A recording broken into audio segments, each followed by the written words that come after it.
Hello and welcome to Devil's Advocate. Recent comments by Anna Hazare have created widespread concern. But has he been correctly understood or has he been misunderstood? That's the key question I shall put today to his Chief Lieutenant, Magsaysay Award winner, Arvind Kejriwal. Mr. Kejriwal, let's start with Anna Hazare's decision to campaign against Congress in next week's Lok Sabha elections in Hisar, and his threat to do the same at the state elections next year if the Jan Lokpal bill is not passed by Parliament during the winter session. How do you justify this deliberate and unprovoked anti-Congress stand? You see, it is the duty of the ruling party to get any bill passed in the Parliament. Now, there has been so much of anger against corruption in the country. There's been such a demand for a strong anti-corruption law. A campaign has been going for a Jan Lokpal bill. Despite that, the Congress, the ruling party, has been playing politics, and the way they have tried to crush the movement at every stage. Now, all that Anna is saying, that if they do not pass the Jan Lokpal bill by winter session, then he will go and campaign against Congress. Except for the fact that why does Anna believe that if the Jan Lokpal bill isn't passed in the winter session, Congress alone is to blame? The UPA is a coalition. Why won't Anna also campaign against the NCP in Goa, where they too will be standing for elections? They are equally responsible for the failure. That correction I can make through your interview. It is basically what he means is UPA only. It is just because the states which are going to elections in the next few months are where none of the UPA partners have a stake. So Congress, you're telling me, is short form for the UPA as a whole. Right. But in fact, the truth is that there are many parties in Parliament that have reservations either in part or in whole with the Jan Lokpal bill. Why isn't Anna, if the bill fails to pass, attributing some measure of responsibility and blame to them? Why doesn't he say because Parliament works on majority? Except for the fact that these parties too will be needed, particularly for those sections of the Jan Lokpal bill that require a constitutional amendment. The UP can't deliver that on its own. Why will he not campaign against BSP and SP in Uttar Pradesh or the Shiromani Akali Dal in Punjab? Jan Lokpal bill does not require any constitutional amendment. If you want to bring the MPs under its ambit as the Jan Lokpal requires, so we are then that's 102. No, 102D. 105. If you want to bring the disciplinary control of government employees under the Jan Lokpal, you have to tackle 311. Right. So those require constitutional amendments. No, they don't require constitutional amendment. What is written is that MPs will be subjected to Jan Lokpal bill with taking into consideration Article 105. That is therefore an amendment to the original Jan Lokpal. It's not an amendment. It is not an amendment. You see, the Supreme... You've done interviews with me, Annaji was present, where you said yourself, if a constitutional amendment is required, why shouldn't it be done? You said to me they've done 102 so far, why not one more? Yeah, so I agree with you, we have said it, but we have got it examined subsequently. It does not require constitutional amendment. What about 311? 311 also does not require constitutional amendment. In fact, we are in touch with some of the state governments. Some of the state governments are likely to announce. What is being suggested is that a disciplinary action would be recommended against an officer, which will be binding on the appointing authority. All right, I won't quarrel with you whether 105 or 311 require constitutional amendments or not. Let me simply say that leading members of the government and the opposition, Arun Jaitley, who we've been close with, are firmly of the belief that it does require a constitutional amendment. But leave that aside. I want to come back to the key point. If the Jan Lokpal bill doesn't pass, why won't Anna also campaign against parties like the Samajwadi Party or the BSP or the Shiromani Akali Dal that also have expressed public reservations with part of the bill? Why won't he campaign against them? Why only UPA parties? They are not involved in the passing of the bill. It is UPA that has to ensure the passage of the bill in Parliament.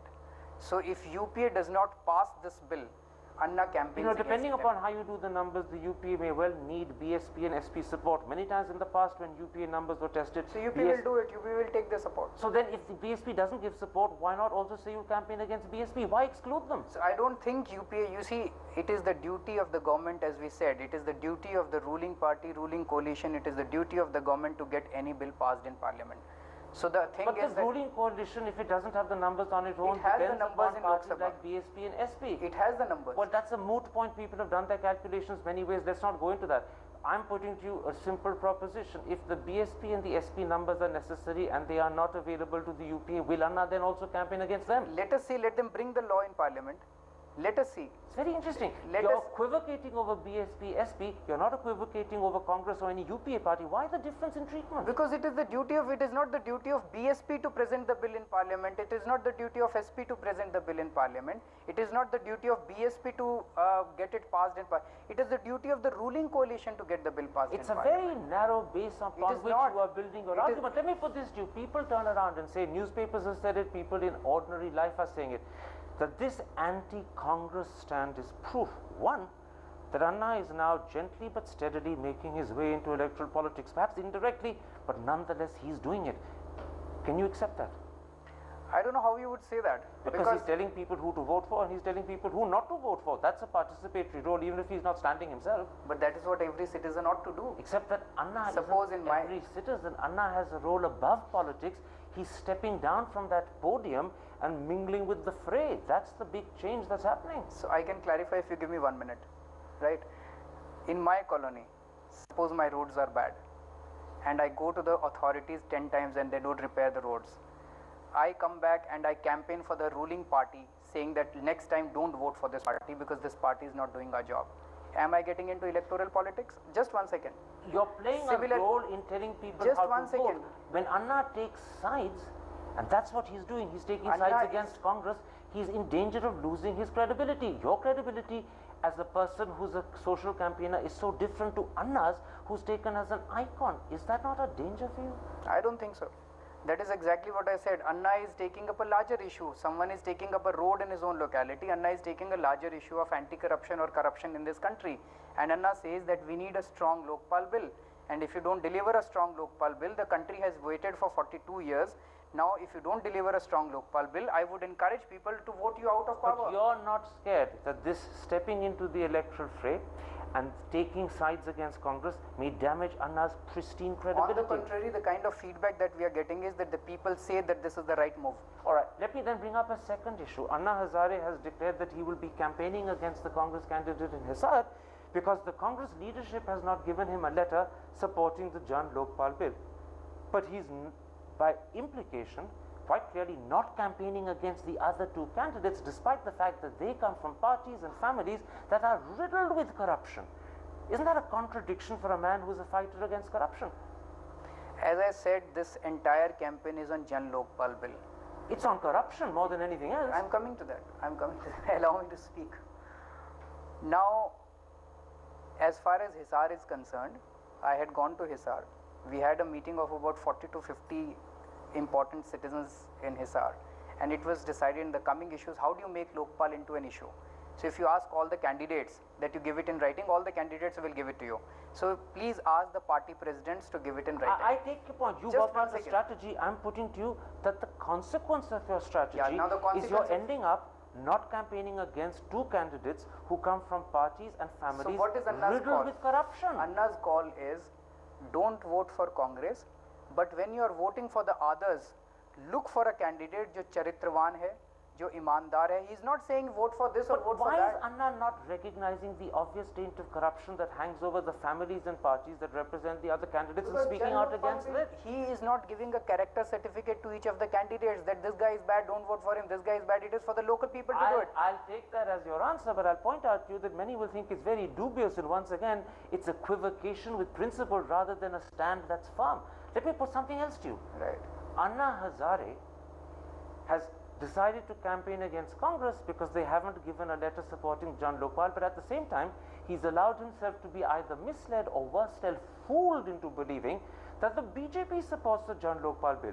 It's absolutely crystal clear from what the BJP has been saying publicly that they don't support the Jan Lokpal bill. Why is Anna not taking that into account? Why has he been fooled by a letter from Mr. Gadkari?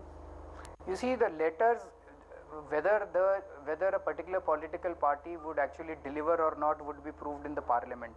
When the So then election, what's the value of the letter he's got from that is Gadkari? exactly, listen, what is the value of a manifesto? When elections are held, manifestos, the promises are made. It is on the basis of the past record and the promises on the basis of which the people go out and vote. Now, if the BJP or if any particular party does not deliver, this country goes to elections in some or the other part of the country, some Mr. election. Kejriwal, people are distrustful of manifestos, yet you're doing the opposite. You're putting your faith in Mr. Gadkari's letter, knowing that the BJP in interviews to this particular program, specifically on the 4th of September, when Arun Jaitley spoke, have made it clear that they have serious disagreements with the Jan Lokpal bill and do not support it. How then are you allowing Mr. Gadkari's letter to convince you or fool you into believing the opposite? Are you trying to say the Congress did not give the letter because they were much more honest and they didn't want to give a letter? I'm not commenting on Congress. I'm commenting on Anna's acceptance and, forgive the word, gullibility in accepting the BJP's letter at face value. It's not just about BJP. You can charge with other candidates also. No, but there are other candidates. Here, Anna's developed a strategy on the basis of a letter from Gadkari, and from your own answers just now, you're readily accepting that you can't trust the letter. You're equating it to manifestos the parties back off from. Allow me to speak. Go ahead.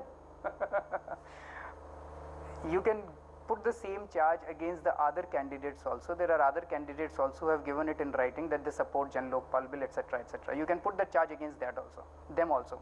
And there are a lot of people, when we were discussing, they said that suppose... This is not quite an answer to my question. Can I answer? You can, but it's not quite an answer. Actually, I'm not very good at my language, so I don't have the this thing of putting my answers in 1 or 2 lines. So please give me time. This is not language. I'm actually please give me time to why answer. Are you being gullible? Give me time to answer. So if any of these parties actually goes back on their word, next elections in UP, maybe we will go out and say that don't believe in BJP because BJP gave a letter and they did not deliver. But you notice the difference between your treatment of Congress and BJP. In Congress's case, they haven't given a letter. You're campaigning because against Congress them. is the ruling party. BJP in the last 8 has months. given a letter which you recognize from your answers is possibly fraudulent. Yet you've been gullible enough to accept it. We don't know whether Chotala, the letter that Chotala has given, whether that is also let's stick to BJP. Why? I'll tell you why you know about BJP. Because on the 4th of September, to this very program, Arun Jaitley made crystal clear in great detail that the BJP only agrees with one of Anna Hazare's 3 sticking points.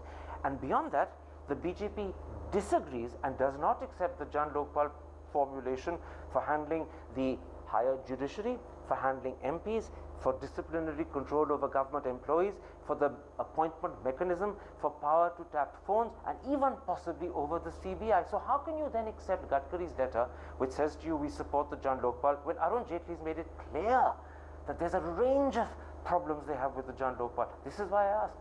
You see, all the issues that you have raised, these are issues that have been discussed at various platforms, and these are issues which are possible to be resolved. For instance, as far as MPs is concerned. Now we discussed with the government also, we had a discussion with BJP also, we had a discussion with many other parties, and it was discussed that if we put it in this thing, in a particular formulation, it will be acceptable. And Mr. Kejriwal, did you hear your own words?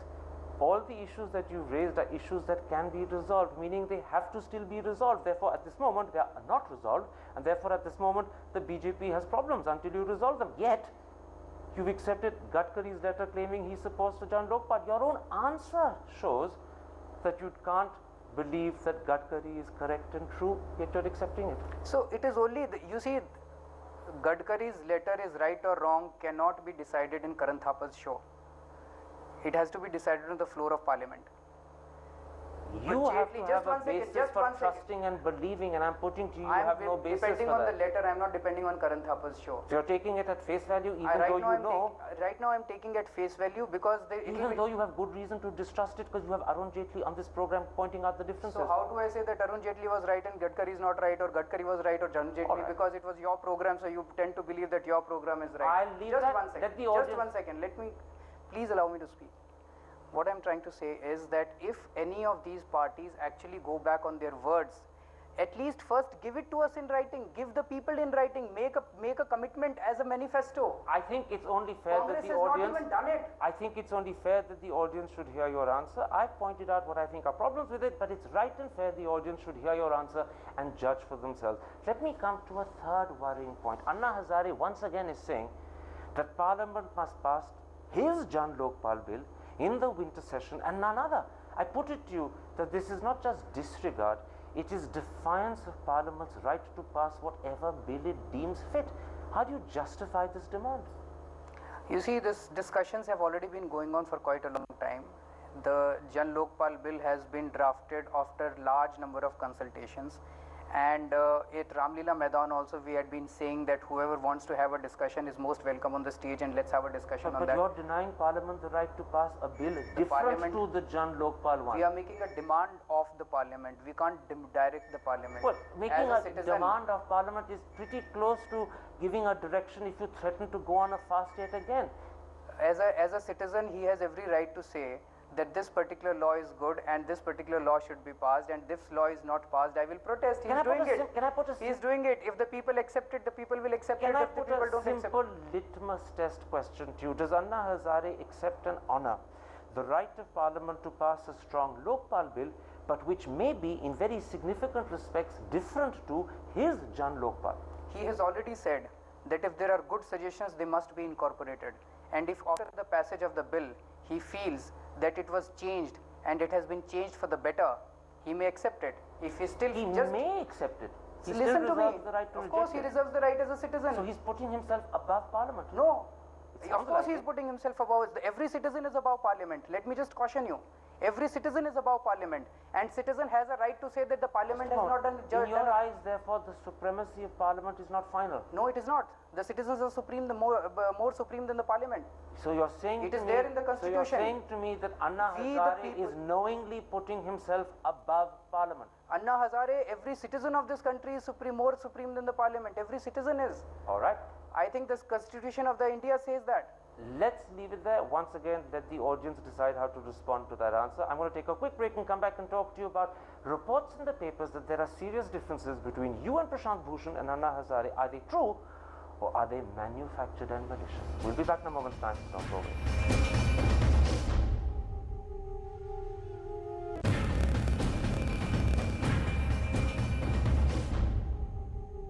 Welcome back to Devil's Advocate and a special interview with Magsaysay Award winner Anna Hazare's Chief Lieutenant Arvind Kejriwal. Arvind Kejriwal, in an interview to the New York Times on the 4th of October, when asked if there was disunity between yourself and Prashant Bhushan on the one hand and Anna Hazare on the other, Anna Hazare said, "I will try and change them. There were some ego problems. I was not getting the right feedback. They are good people, but I need to change them and I will change them." Are there problems in your relationship with Anna Hazare? There is absolutely no problem. In fact, Anna has already sent out a clarification. This is not at all what he said. I've seen Anna's clarification. He says he was misquoted, but the New York Times, which is a highly reputable paper and has a reputation for getting its quotations correct, stands by its story. I have spoken to Anna. Anna says that. And why would Anna change his stand in 3 days? If it was on 4th October, we are on 7th October. It's not just what Anna said or allegedly said to the New York Times that creates suspicion in people's minds. This is what he posted on his blog on the 17th of September, just 3 weeks ago, and barely 2.5 weeks before the New York Times article. He said, "Many a times people, even those who are close to me, make statements that do not collaborate with my thinking." And then he adds, "Henceforth, through the medium of internet, I will personally make sure that my thoughts and views reach over to the people." That seems to corroborate what he allegedly said to the New York Times. You see, he has recently said that there are people who have been paid huge amounts of money to create a fissure in the team. No, but just 1 second. Now, when he is referring to people close to me, there are people in Pune and around Ralegan Siddhi that he is referring to. Not I would not. Prashant No, Bhushan and no, Arvind Kejriwal. No, I can't name those people that he is referring to. I know those people. So you're absolutely clear about one thing, that when he says even those who are close to Exactly. me, it's not you, No, it's not not Prashant at all. Bhushan. I can say it with all authority and all this thing. My last question. Many people say that Anna Hazare's two prime qualities are his goodness and his simplicity. But sometimes people say, is Team Anna taking advantage of that goodness and simplicity? Do you think he was taken advantage of in the last 20 years that he's been fighting? This is his 16th fast and indefinite fast. Who was taking advantage? I don't think. If you have known Anna, he is simple, but he is very politically sharp. He knows what he's saying. Let that answer be the end of this program. Thank you. Pleasure talking.